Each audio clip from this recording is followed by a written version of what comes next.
વગેરે વગેરે. તો તમે વિચાર કરો, તમે રહી જાઓ ટિકિટમાં ત્યારે જ કેમ ખબર પડે છે કે પક્ષની અંદર કેટલી બધી ખરાબી છે?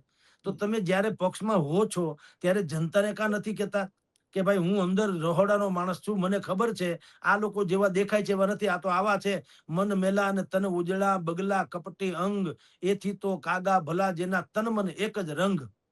તો તૈયે કાં નથી કહેતા? તમે જ્યારે ટિકિટ નથી મળતી ત્યારે હંધી કોઠી ધોઈને કાદવ કાઢો છો, નહીતર ઈ કાદવ હોતા તમે અમારી ઉપર નાઈ ધોઈને મોજા કરતા હતા ને. આમ આદમી પાર્ટીમાંથી પણ જે રહી ગયા છે એ લોકો અત્યારે વિડિયા બનાવતા ફરે છે કે પાર્ટી વેચાઈ ગઈ છે, ગોપાલભાઈ નું ધાર્યું કરે છે, ઈસુદાન તો ઓબીસી સિવાય કોઈને મહત્વ નથી આપતા, અને પાયાના કાર્યકરોનું બધાનું અવગણના કરવામાં આવે છે, અને કાલ હવાના ભાદરવાના ભીંડા જેવા હોય એને બધા આગળ કરવામાં. તો ભલા માણસ, આ રાતોરાત તો થયું નથી. તો જ્યાં સુધી આ થયું, તમને કમસે કમ 6 મહિના વરસથી તો ખબર પડે ને આપણને. હું તમારા સ્ટુડિયોમાં આવું નોકરી કરવા તો મને 2-4 મહિના પછી તો ખબર પડે ને મારા પ્રત્યેને તમારી લાગણી કેવી છે, એમ કહું.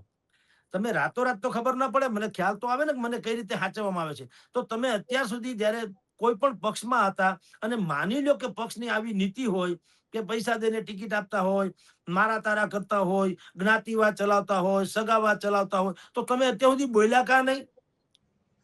કારણ કે તમને એમાં તો કદાચ મારો વારો આવી જાય તો આપણે કહે ને અપના કામ હે બનતા તો ભાડ મેં જાય.